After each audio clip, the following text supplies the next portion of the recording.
Os cristãos não podem apenas concordar, em vez de discordar, sobre as questões da homossexualidade? Descubra o que pensa o pastor batista Eder René Kivitz em uma entrevista ao canal Cultura de Televisão.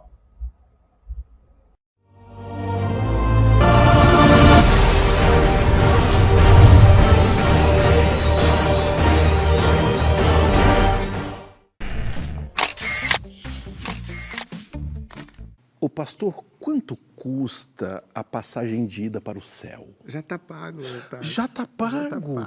Mas é só... Jesus pagou. Esse é que é o grande lance. Tem um pessoal cobrando pedágio, mas já está pago. Não precisa pagar mais nada. Já está pago. E é só de ida ou tem volta? Não, só de ida. É só de ida. Só de ida. É lá mesmo que a gente vai morar. Amém. Amém. Juntos. Pastor, obrigado.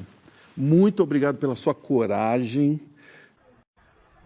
Bem, um outro ponto, né, que me chama a atenção da entrevista e que foi extremamente desastroso as suas posições foi concernente à questão da homossexualidade.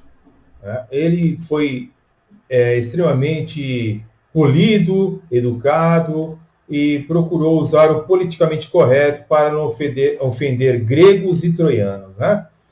Acontece que o seu entrevistador, Marcelo Tass, né, ele tem uma filha, Luísa, que praticamente, né, se tornou ali um transexual, né, se tornou Luke. Né? Então, nós temos aqui uma entrevista de Marcelo Tass comentando sobre esse episódio. Ele disse que decidiu contar isso depois que ele viu a novela da Globo, né, uma das novelas ali da Glória Pérez, né, que procurou então um apresentador, né, e logo após ele revelar que o filho, né, no caso Marcelo Tass, que seu filho era transgênero. Bem antes de dar essa entrevista, então ele já estava comunicando esses fatos. Então ele diz, né, Marcelo Tass, que conversaram durante 3 horas e foi muito legal conversar ali com aquela pessoa da Rede Globo. A gente conversou 3 horas, a Glória se preparou muito para isso e me pediu para conversar com o Luke, né, que seria sua filha Luísa. Então, ele diz o seguinte em outra entrevista para o UOL, que a vida é tão curta, perdemos muito tempo desperdiçando oportunidades de ser feliz e estar bem com as pessoas. Pais não abram a mão da vida de seus filhos por causa do seu preconceito. Ele recomenda. Né? A tão esperada cena em que Ivana conta para a família que é trans vai ao ar, então, naquela segunda-feira do dia 28, lá conforme a entrevista da revista UOL. Então, o Marcelo, ele estava diante de uma pessoa que tem um filho que optou por essa questão. Né? E ele, não sei se ele sabia ou não, mas ele se mostrou assim polido demais para falar sobre a realidade do Evangelho conforme vemos na Bíblia Sagrada. A Bíblia Sagrada, ela expressa de outra forma, né? Não desta forma como ele passou as informações. Veja aí no vídeo. Código moral. Então, a igreja, como uma instituição religiosa, ela tem esse código moral que afirma que a prática homossexual é pecado. Ponto.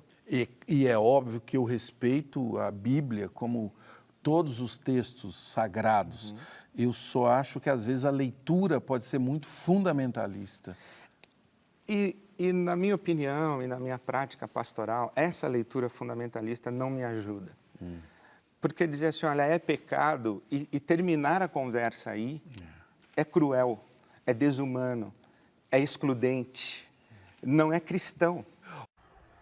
Bem, como podemos observar, mais uma vez, né, ele foi extremamente evasivo, né, não deu respostas bíblicas coerentes do que realmente a Bíblia fala sobre o assunto, né, tentou usar aquela aquele linguajar progressista, né, se esquivando da realidade bíblica.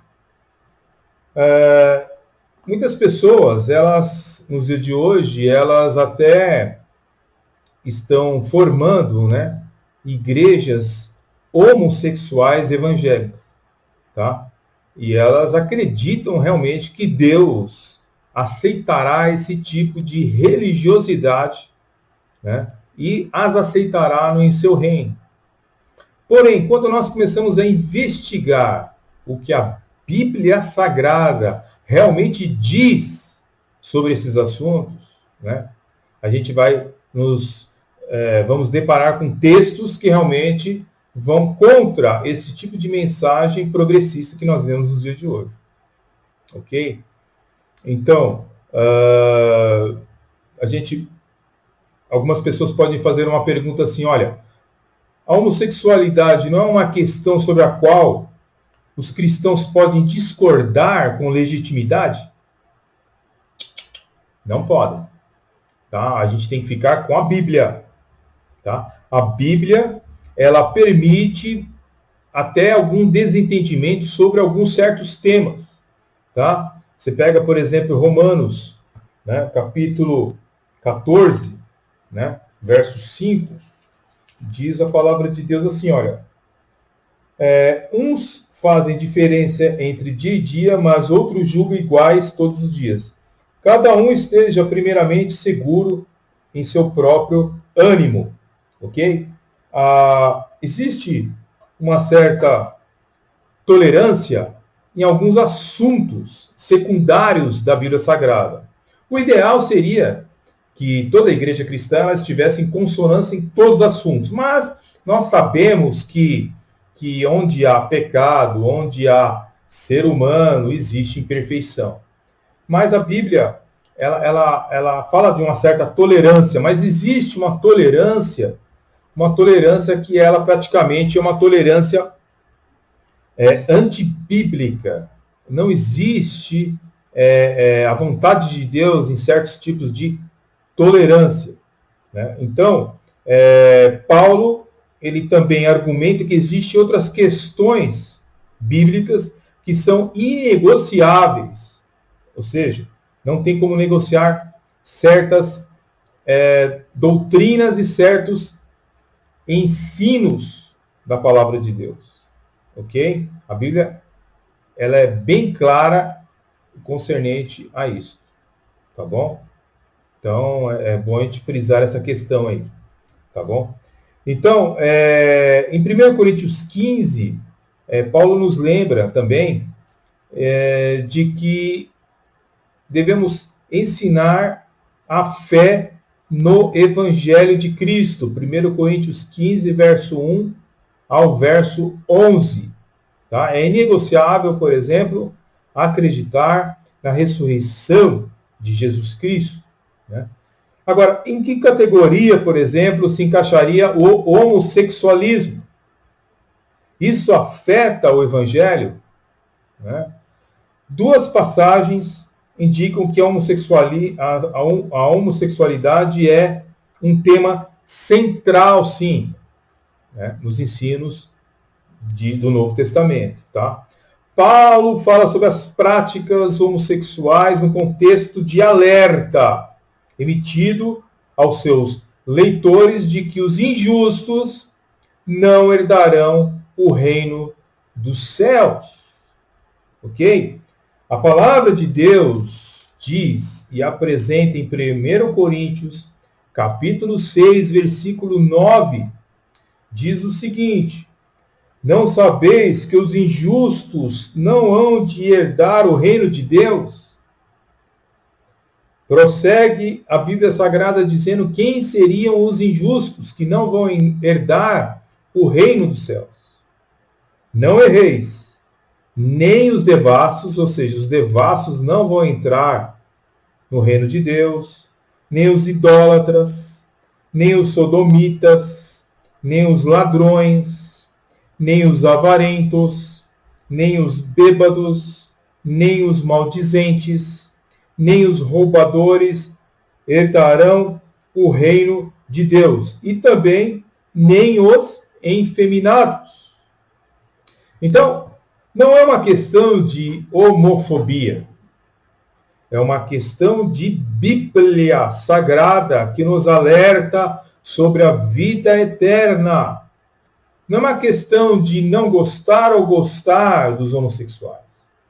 Nós não devemos odiar os homossexuais, não devemos detestar os homossexuais, assim como nós não devemos detestar ou odiar os negros.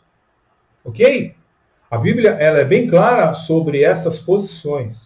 Agora, a Bíblia também é clara quando ela fala de pecado, o que é pecado e o que não é pecado. E é justamente isso que o senhor E.D. Renekiewicz não fez. Ou seja, ele não falou realmente o que a Bíblia diz sobre esses assuntos tão pertinentes, tá? Então, como os demais injustos, essas pessoas caminham para a destruição. A sua única esperança é o Evangelho de nosso Senhor e Salvador Jesus Cristo, ok? Cuja obra ela vai ser realizada no coração humano, trazendo um verdadeiro arrependimento e um novo estilo de vida, ok? Negar essa verdade acarreta enormes prejuízos para a pessoa e para a sociedade. Ok?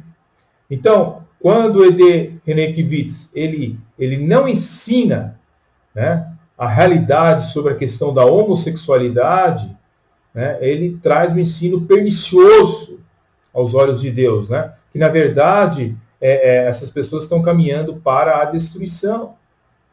Né? Isso não equivale ao desentendimento entre cristãos a respeito de coisas secundárias, como questão de como é realizado o batismo, se existem os dons espirituais ou não. Tá? No caso da prática homossexual, o evangelho é que está em jogo.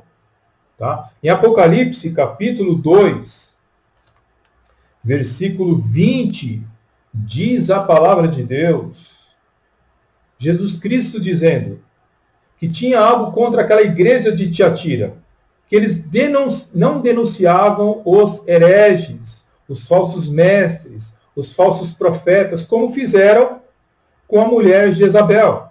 Jesus dizendo, mas tenho contra ti que toleras Jezabel, mulher que se diz profetiza, engana com seus ensinos, né?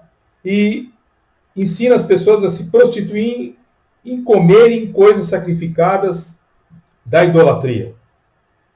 E lhe dei tempo para que se arrependessem de sua prostituição e não se arrependeram. Então, Jesus, ele repreende esta igreja de Tiatira por não alertar, né? Por tolerar pessoas que ensinam mentiras. A Bíblia é bem clara concernente a isso. E que Jesus Cristo deu tempo para essas pessoas se arrependerem. Porém, elas não quiseram se arrepender. Então, nós temos que ter essa visão da Bíblia Sagrada em nossa vida, em nosso coração, e não apenas opiniões pessoais, mas dizer o que a Bíblia diz concernente a variados assuntos. E concernente à homossexualidade, o senhor E.D. Renekiewicz fez uma leitura liberal. Né? Ele diz o que é pecado para você pode não ser pecado para mim, e por aí vai indo. Isso é uma aberração à luz da Bíblia Sagrada. Portanto, não podemos tolerar em nossas igrejas líderes com ensinos que levem as pessoas ao pecado sexual. Eles devem ser confrontados, seu ministério deve ser comentado, advertido, né? E seus ensinos devem ser refutados. Este é um assunto muito sério, né? E se admitirmos a negligência, Jesus também nos reprovará, irá nos reprovar, né? Por uma tolerância pecaminosa, ok? Bem, observe este ensino, né, do Sr. E.D. Renekiewicz sobre a questão da mulher samaritana. E depois, no próximo vídeo, nós vamos estar comentando este e mais outros de seus ensinos que foram apresentados ali nesta entrevista. Deus abençoe grandemente. Seja um instrumento na mão de Deus, alertando sobre o erro e sobre a verdade. Deus abençoe grandemente. Fique na paz. E essa mulher, na beira do poço, ela está longe do seu pai, está longe do seu marido. Ela tá no ambiente feminino, é papo de mulher, é coisa de mulher. E o estrangeiro que para por ali, principalmente masculino, ele é uma presença, ele está fora de lugar. E aí ele fala com essa mulher e ela percebe que ele é judeu. Então ele não somente está fora de lugar, mas ele não devia estar lá mesmo, porque ele é judeu e ela é samaritana. Ela é daqui, da escória. Aliás, eu tenho dito sempre, né, que um judeu naquela época, ele agradecia a Deus de manhã. Obrigado, porque eu não nasci mulher, não nasci cachorro e não nasci samaritano. E essa mulher, na beira do poço, ela está longe do seu pai, está longe do seu marido. Ela tá no ambiente feminino, é papo de mulher, é coisa de mulher. E o estrangeiro que para por ali, principalmente masculino, ele é uma presença, ele está fora de lugar. E aí ele fala com essa mulher e ela percebe que ele é judeu. Então ele não somente está fora de lugar, mas ele não devia estar lá mesmo, porque ele é judeu e ela é samaritana. Ela é daqui, da escória. Aliás, eu tenho dito sempre, né, que um judeu naquela época, ele agradecia a Deus de manhã. Obrigado, porque eu não nasci mulher, não nasci cachorro e não nasci samaritano.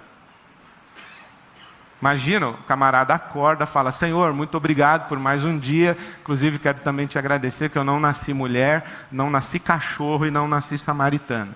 Então essa mulher aqui é uma samaritana, ele é judeu, e ele fala para ela: me dá um pouquinho de água, e ela dá sequência na conversa. Ela diz assim: como assim? Você vem me pedir água? Você é judeu, eu sou samaritana? Aí Jesus diz assim no versículo 10: se você conhecesse o dom de Deus e quem está pedindo água para você, você lhe teria pedido e ele lhe teria dado água viva. Eu tenho uma água divina para te dar. A mulher olha para ele e fala: que conversa é essa? E água viva é um eufemismo, porque aqui a Bíblia tem trechos impróprios para menores. Aqui água viva é uma água que jorra. É um esguicho. Tem um esguicho para te dar. É uma palavra de duplo sentido. Essa mulher está querendo ver onde essa conversa vai chegar. Jesus está falando de água mesmo, ele está falando da virilidade dele e do sêmen dele. Está conversando com a mulher está conversando com ele.